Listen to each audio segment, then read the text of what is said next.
Before I address the theme, I would like to take a moment, as the representative of the Shluchim, to acknowledge with the deepest respect the parents of the Shluchim who are here, or who are here in spirit, including my mother's Olkazun Zain, who's watching this in London.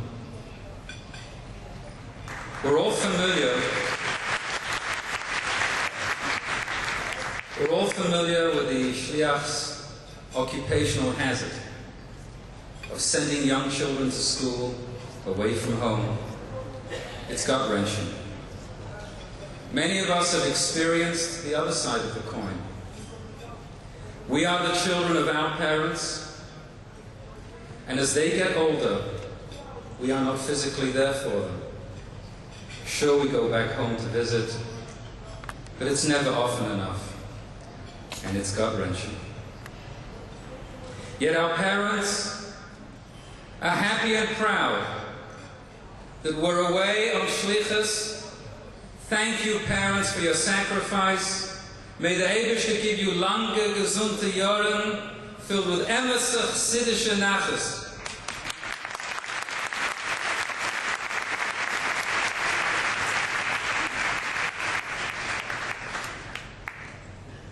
I also want to acknowledge with deep gratitude the presence of our lay leaders, including the Rochester delegation, who are our partners in all that we do. There is the proverbial story of the young shliach who's new in town and meets with Mr. Finkelberg, a potential supporter. The shliach has big plans: a shul, school, day camp, a mikveh. And Finkelberg asks, so how will you pay for the building? To which the shliach responds, God will help. Teacher salaries? God will help. Camp scholarships? God will help. Finkelberg comes home and tells his wife, I met this nice young rabbi, and I like him. We barely know each other, and already he thinks that I am God.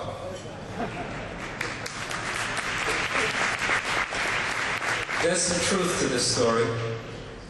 Every shliach davens hard, and God does indeed help.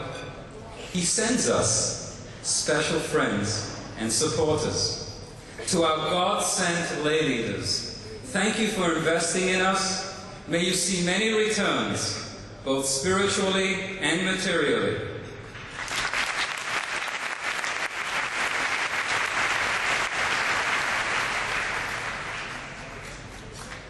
Achai v're'ai hashluchim. Fellow shluchim, we've spent the last few days together. Seminars, workshops, speeches, verbrennings. Tomorrow, Yetz Hashem, we go back out there to the front lines. What are we going back with? New ideas, programs, techniques, and above all, a renewed sense of mission, of purpose, a renewed sense of the privilege and responsibility of being the Rebbe's shluchim and sharing the Rebbe's vision with the world. But the kinus gives us something more. The word kinus means gathering, coming together, recognizing that we shluchim are one family. One Erev Yom Tov, the Tzemach Tzedek, the third Rebbe of Chabad, looked out the window at the throngs of Hasidim who had come to Lubavitch for Yom Tov. In the Rebbe's courtyard, the Hasidim who hadn't seen each other in a while were embracing each other. When the Tzemach Tzedek saw this, he remarked, "Sie haben schon ausgeschlagen die Hoitzoes." Their trip has already been worthwhile. The achdus, the unity with each other that the Hasidim expressed, gave the Tzemach Tzedek tremendous nachas. I know how my wife and I feel on those all too rare occasions when all our children are home and sitting at the same table. It's a special nachas, incredibly heartwarming. One can only imagine the nachas that the Rebbe has from the Kinnis. His shluchim coming together from all over the world and sitting at the same table.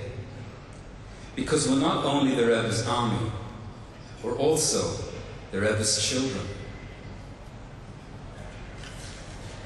The Rebbe's children. That's not just a potential title for a new book. It's an achrayus, a charge that we need to take seriously. Because typically, children resemble their parents. And if we are the Rebbe's children, then we have to make sure that people are able to see the resemblance between the Rebbe and us.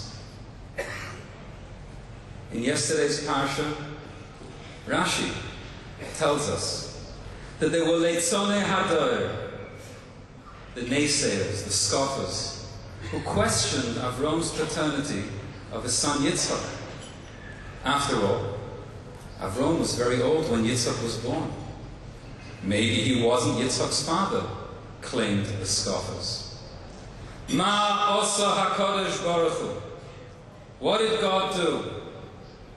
Tzar klasta ponav shel Yitzchak, doime l'Avram.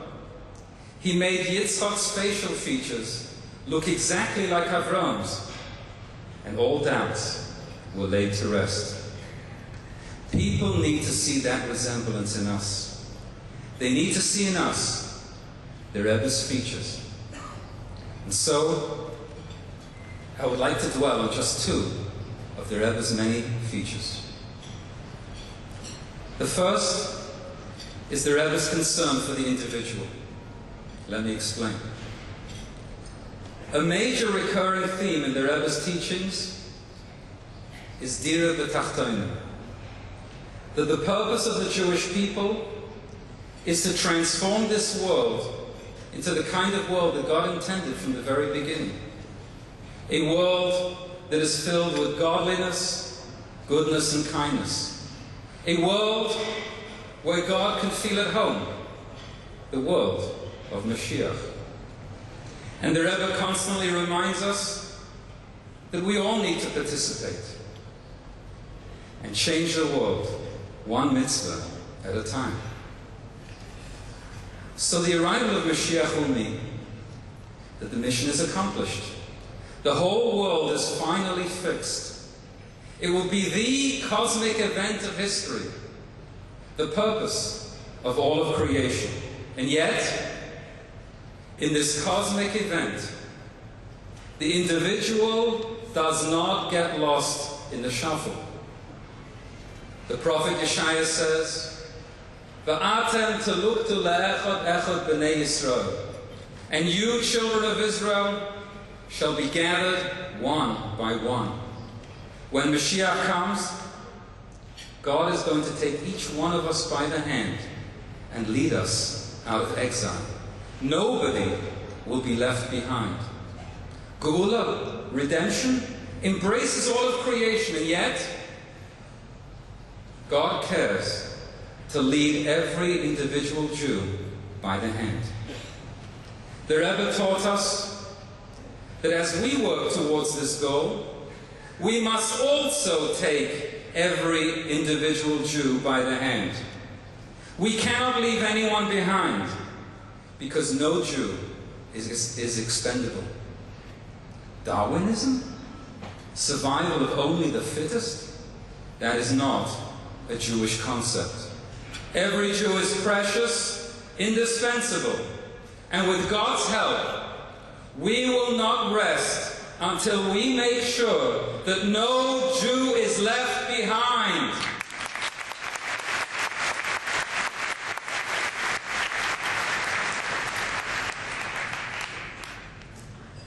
The Rebbe speaks of Moshe Rabbeinu, who as a shepherd goes searching for the solitary lamb that has strayed from the flock. This, the Rebbe tells us, is the hallmark of a true leader, never too busy to care for the needs of the individual. The Rebbe didn't just teach this, he lived it. One day, about 20 years ago, out of the blue, a woman I had never met from Scottsville, which is on the outskirts of Rochester, called me to ask the Rebbe for a bracha for an operation which she needed. The Rebbe gave a detailed response about new research at Johns Hopkins that would help her. Her own doctor was unaware of this new research. When I told people about this, they were astounded. Not only by the Rebbe's up-to-date knowledge, but by his caring. Here was a person who had never set foot in Chabad, who lived on the periphery of the community, both literally and figuratively. And yet, the Lubavitcher Rebbe, who carried the whole world on his shoulders, took the time to help her with such a detailed response. Because in the Rebbe's cosmic vision of fixing the whole world, there is always room, there is always time for the individual. And then Sunday dollars, with the Rebbe standing for hours, interacting with thousands upon thousands of people. What was so remarkable and what touched people so deeply was that for those few seconds that the Rebbe looked at you, time stood still. It was just the Rebbe and you. The Rebbe put the whole world on hold and was there for you, completely. What was the Rebbe's secret? As he said to the woman who asked whether he ever got tired from standing for so many hours, said the Rebbe, "Can you get tired from counting diamonds?" To the Rebbe, every single Jew is a diamond.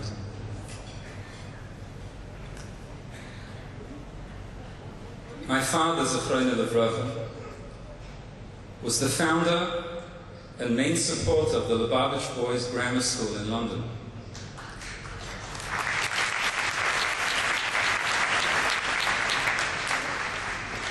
The school had its ups and downs. Many of the students needed full scholarships. And in the Yechidus, my father told the Rebbe that it was becoming very difficult for him to continue the support. The Rebbe, with his special, unforgettable smile, said to my father, "You are a businessman." My father was in the diamond business.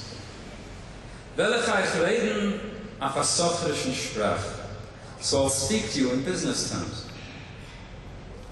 Imagine you are carrying a sack. It's heavy. But it's not a sack that's filled with rocks. It's filled with bloi weiße Steine, blue-white diamonds. And as Mr. Levayev and the other mavens here will attest, blue-white is a term that refers to the ultimate, flawless diamond. The Rebbe continued. And then someone comes to you and says, and asks, "Could I please add another blue-white diamond to your sack?" What would you say? You'd say, "Of course.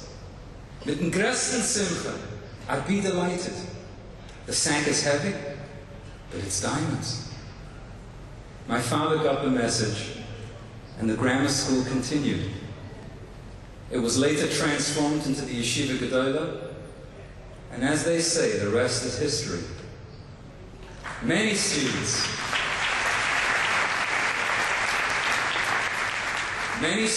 including hundreds of shluchim, have come through the doors of the yeshiva in London.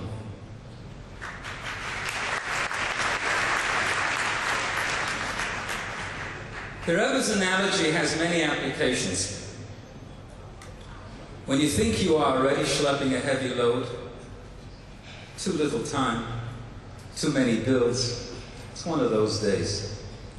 And along comes yet another Jew who needs your help. Instead of reacting with, "Oi," it's, "Wow, Another diamond. Happens to be my brother. Use this story to convince a donor to give a significant gift to his building campaign.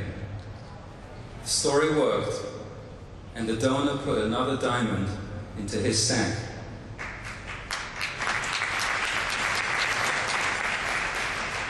The diamond analogy worked for me too. When I was younger, my father wanted me to join the family diamond business. But once I became a shliach, he was so proud of the fact that I was truly in the diamond business.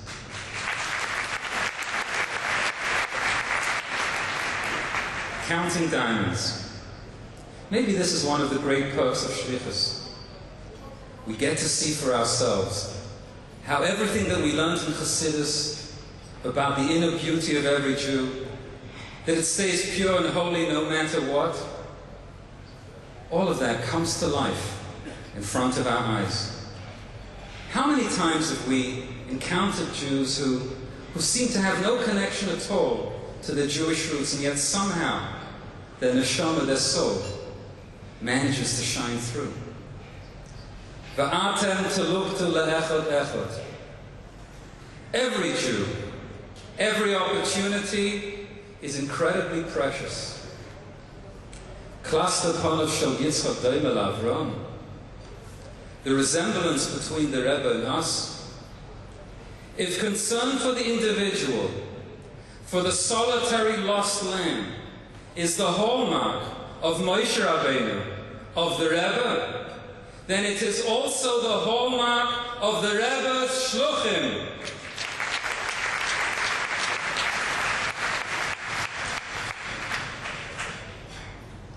The typical shliach wears many hats, mostly black.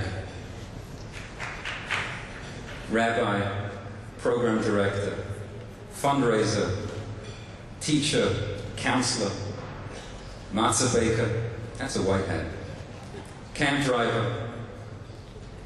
The hats are interchangeable.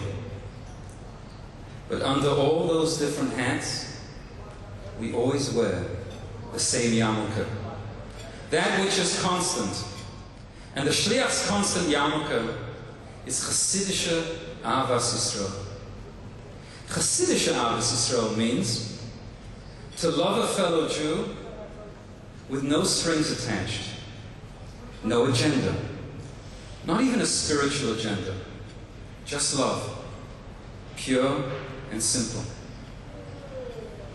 In our world of convenience and creature comforts, what everyone still craves, even those who have all that money can buy, what everyone is yearning for is to be accepted and loved unconditionally. This is especially true on the college campus. For many years, my wife and I had the schus, the privilege, of running the Chabad house at the University of Rochester. Baruch Hashem. Chabad houses on campuses around the world are seeing phenomenal success. There's that special warm Chabad house atmosphere.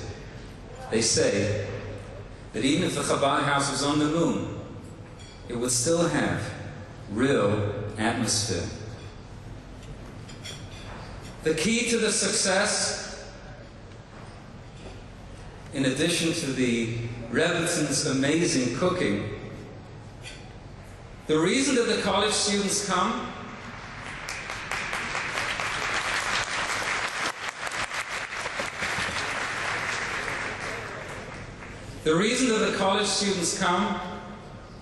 is because on campus they are under all this social pressure to fit in, to be cool. And not everyone is that cool. At Chabad House, it's non-judgmental, no pressure. You don't have to be cool or hip. You are loved and accepted unconditionally. In fact, even the cool kids yearn to be accepted and loved for what they really are, and not because of some hip facade.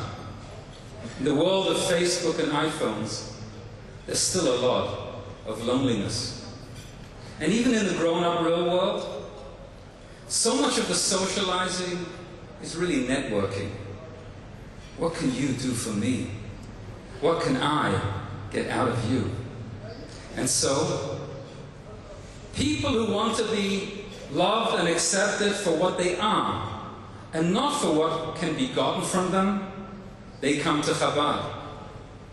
Because the Rebbe taught us that Ahavas Yisrael is not a means to an end. We don't show them love because we want to get them through the door and teach them Torah and mitzvahs. On the contrary, we teach them Torah and mitzvahs because we love them.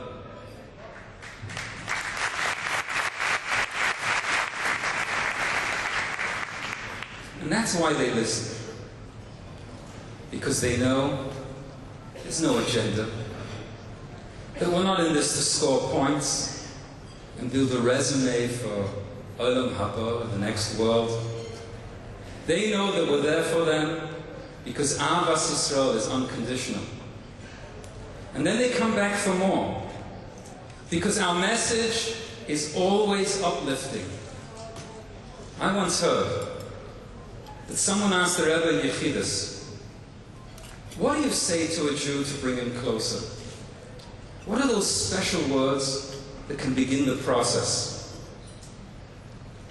The Rebbe replied, tell him that he has a neshama, a soul that is a chelek elakah mimal mamash, a soul that is truly a part of God above.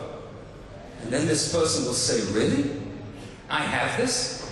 Tell me more. And he or she will come back for more, and the process has begun. Everyone is so tired of being prejudged by externalities, what they're wearing, what car they're driving. So when we tell them about their neshama, their inner diamond, it's refreshing, it's empowering, and they do come back for more Torah and mitzvahs. And then once they get to know us, they realize that Be'ezus Hashem, we will continue to be there for them until Mashiach comes. We're not looking for promotion to bigger communities.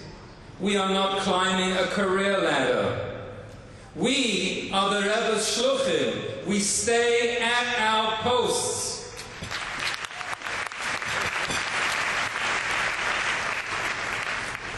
Baruch Hashem, we've reached the point where the entire Jewish world now sees the value of the Rebbe's pioneering hafotza, reaching out to all Jews. We now see more and more groups entering the field of outreach. But my friends, as shluchim, we have something so unique.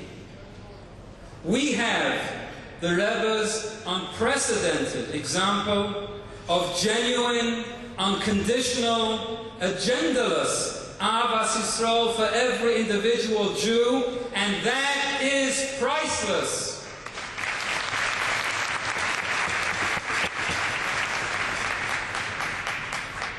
Cluster Ponov, the resemblance. We strive to be a reflection of the Rebbe's awesome Ahavas Yisrael. Because it's not about the size of our buildings or our budgets. It's about the size of our hearts. The second of the Rebbe's features that I'd like to highlight is that for the Rebbe, everything is Torah. Every tnuah, every statement, every word has a maramot, a source in Torah. To the point of an amazing mysterious nefesh for Torah. The Rebbe would take a stand for halacha, for Torah law, even when it wasn't necessarily popular.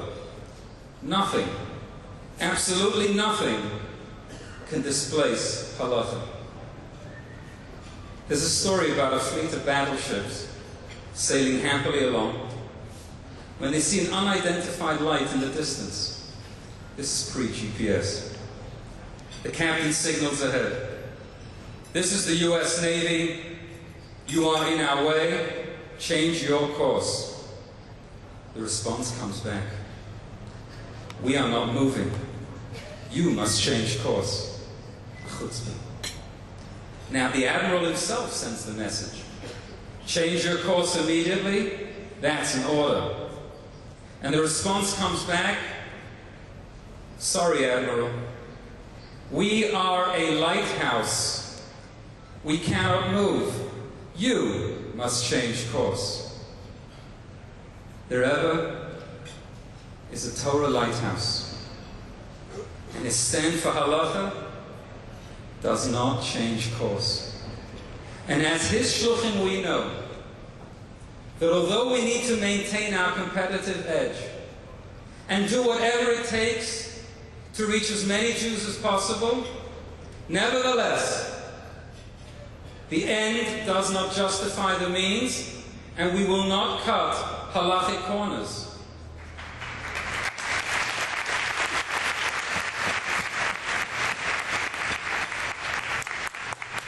Yes, we are lamplighters reaching out to whoever.